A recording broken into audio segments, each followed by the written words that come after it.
오늘 저는 로마서 8장 26절 이하의 말씀을 중심으로 기도 삶이 되다는 제목으로 말씀 나누겠습니다. 같이 제목을 읽어보실까요? 시작. 기도 삶이 되다.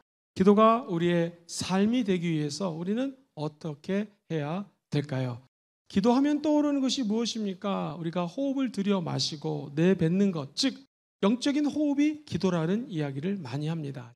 기도는 하나님과 교제하며 살아가는 신앙인의 결단입니다. 우리의 바른 태도는 기도하기로 작정하는 것이죠. 기도가 일상이 되기를 주의 이름으로 소망합니다.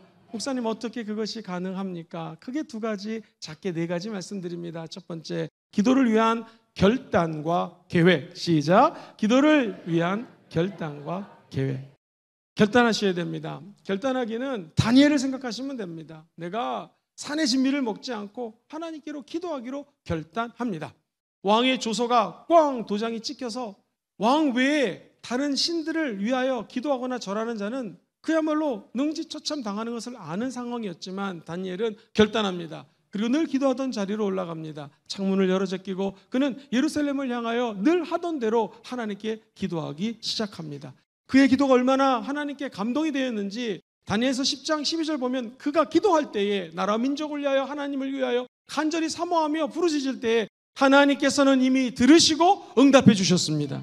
다만 기도가 내려오는데 시간이 21일 걸렸죠. 그래서 우리가 다니엘 기도라고 작정 기도를 하게 되면 21일 동안 기도하는 것입니다. 중요한 핵심 포인트는 무엇입니까? 저와 여러분들이 어디에서 무엇을 하든 어떤 위치에서든지 기도하면 주님이 응답해 주십니다. 근데 이 기도는 결단할 때 가능합니다. 결단이라고 하는 것을 오해하지 마십시오. 그래, 기도해야지. 이것도 결단입니다. 근데 진짜 결단은 뭐냐면 겸손하게 하나님, 제가 모든 것들을 주님께 맡깁니다. 시작. 하나님, 제가 모든 것들을 주님께 어떻게 해요? 겸손하게 맡긴다라는 것입니다. 결국 기도는 내가 하는 것이 아니라 내 안에 계신 성령님이 말할 수 없는 탄식으로 기도해 주시는 것입니다. 성령님은 지금 이 순간에도 저와 여러분들의 연약함을 도와주십니다. 기도할 수 없고 하나님을 알기 원하지만 하나님보다 더 사랑하는 것들이 주변에 많기 때문에 주님, 내가 사랑하는 모든 것 내려놓고 주님만 바라보며 기도할 수 있도록 좀 도와주시옵소서 할 때 성령님은 우리의 연약함을 도와주십니다. 그래서 기도는 단순히 결단하는 것을 넘어서 같이 따라해 보시죠. 성령님 의지하기. 시작. 성령님 의지하는 것입니다. 성경은 오늘 26절에 이렇게 시작을 합니다. 성령님은 우리의 연약함을 도우시나니. 우리는 마땅히 기도할 바를 알지 못하지만 성령이 우리 안에 들어오셔서 말할 수 없는 탄식으로 기도해 주시는 것입니다. 그는 성령이 하나님의 뜻대로 저와 여러분을 위해서 기도해 주시고 하나님의 뜻대로 저와 여러분들을 위해서 안내해 주시는 분이라는 것이죠. 그러므로 기도라고 하는 것은 저와 여러분들이 우리 힘으로 하는 것이 아니라 겸손히 성령 하나님께 모든 문제들을 내려놓으시고 성령님 도와주시옵소서 할 때 성령 하나님께서 하늘의 문을 열으시고 하늘의 손길로 우리들을 굽어 살펴주신다는 거예요. 아름다운 성령의 열매 우리 힘으로 맺을 수 없사오니 성령님 도와주시옵소서.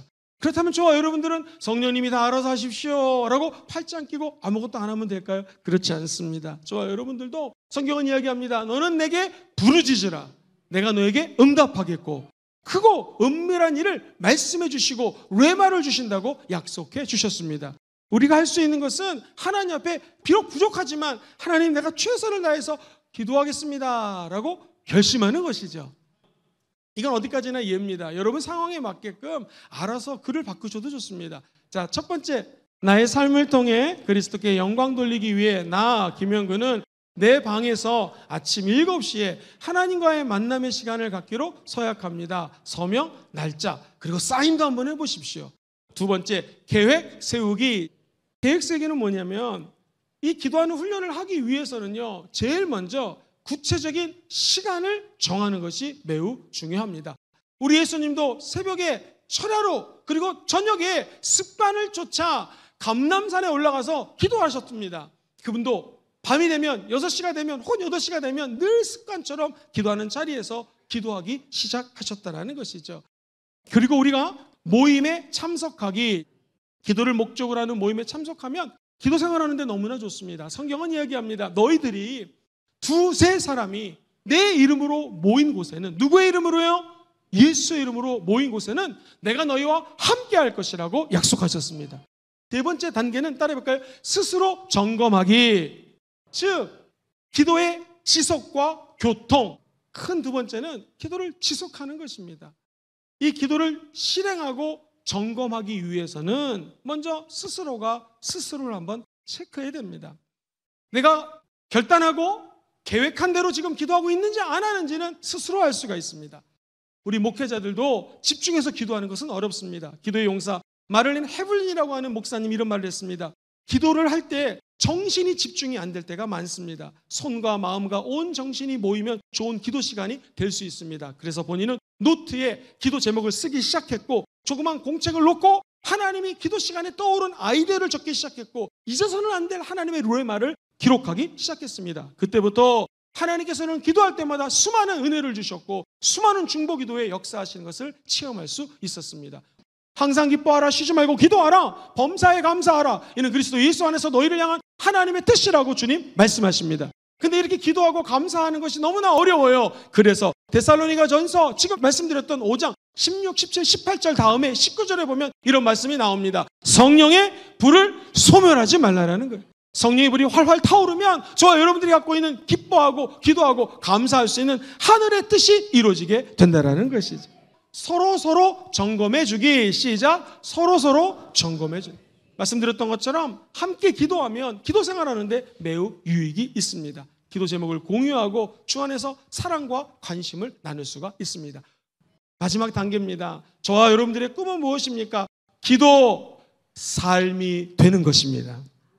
그것은 삶에서 교통하기, 거룩한 점검하면서 지속적으로 기도하십시오. 근데 우리 목표는 뭐냐면 삶에서 시간마다 순간마다 때마다 성령 하나님과 교통하는 것이 목표입니다. 하나님의 사랑하심과 성령님의 뭐가요? 교통하심이 너희 무리 가운데 있을지어다. 여기 교통인데 이 교통이라고 하는 단어는 헬라어로 우리가 너무나 잘 아는 코이노니아, 성령님이 우리의 코이노니아로 하나님과 우리를 교통시켜준다는 거예요. 네 가지 의미가 있습니다. 첫 번째가 제일 중요합니다. 펠로우십, 교제라는 거예요. 교제. 쉬지 말고 기도하라. 우리가 인간의 힘으로 쉬지 말고 기도하라는 말은 바로 네가 온 마음을 다하여 시간마다 순간마다 때마다 기도하는 마음으로 성령님을 환영하고 인정하고 모셔드리라는 말입니다. 아무리 바빠도 아무리 많은 사람들과의 약속이 있어도 우리의 최우선순위는 기도가 돼야 될 줄 믿습니다. 오늘 기도해야 될 말씀을 준비하면서 세 가지 유명한 문장으로 오늘 말씀을 결론 지어 나가길 원합니다. 첫 번째는요, 기도가 삶이 되는 수준에 이르기 위해서는 지속적으로 훈련하고 연습하는 것 외에는 방법이 없습니다. 코이노니아, 이 말은요 펠로우십, 교제를 넘어서서 파트너십이 있습니다. 그것은 하나님과 동업한다라는 것이죠. 우리 인간이 어찌 하나님과 동업할 수 있겠습니까? 그래서 조용기 목사님 같은 경우에는 늘 고백한 것이 성령님이 담임 목사님이십니다. 성령님과 함께합니다. 내 선배 목사님이십니다. 할 때 진정한 부흥이 다가왔다라는 것입니다. 한 걸음 더 나아가서 코이노니아라고 하는 단어는 한번 저를 따라 볼까요? 일체, oneness라는 의미를 갖고 있습니다. 또는 동행입니다. 하나가 되는 거예요. 성령님보다 앞서가지도 마시고, 성령님은 저만큼 가 계신데 성령님 나 여기 있을게요 뒤서가지도 마시고, 성령의 손을 잡고 한 걸음 한 걸음 한 몸이 되어 걸어나가시게 되기를 주의 이름으로 축원드립니다. 마지막으로 이 성령님과 함께 한다는 것은요, 한국말로 번역하면 운송 정도로 번역할 수가 있는데 transformation, transportation입니다. 이 뜻은 뭐냐면 옮기는 거예요. 운송하는 거예요. 저와 여러분들이 기도를 하면 분명히 우리는 금정구 남산동에 있는 교회에서 2층, 3층, 4층에서 모여 기도하고 있지 않습니까? 예배드리고 있지 않습니까? 그런데 이게 왜 은혜입니까? 기도하는 자리에는 성령님이 임재하십니다. 그리고 기도하는 사람들에게는요, 성령님과 함께 보좌 우편에 앉아 계신 예수를 만날 수 있는 은혜를 부어주시는 거예요.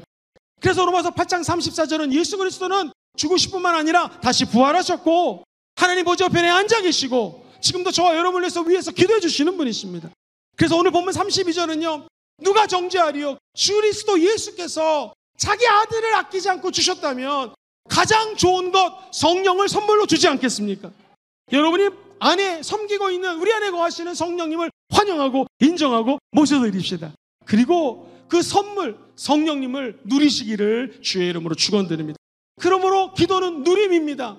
기도는 의무기도 하지만 내 안에 나 같은 죄인에게 성령이 부어진 것은 하늘의 축복입니다. 기도의 능력을 경험하는 삶은 하나님께 영광 돌리는 삶으로 이어져야 됩니다. 기도는 하루에 10시간, 12시간씩 하지만 성령의 열매를 맺지 않는다면 그것이 무슨 소용이 있겠습니까? 우리의 삶 자체가 하나님께 영광 올려드리는 것입니다. 그렇다면 기도를 많이 하는 목적도 우리 삶 자체가 하나님께 영광이 되기 위함인 것이죠. 마지막 문장입니다. 기도의 생활하는 결국 하나님과 더욱 친밀해져가는 과정입니다.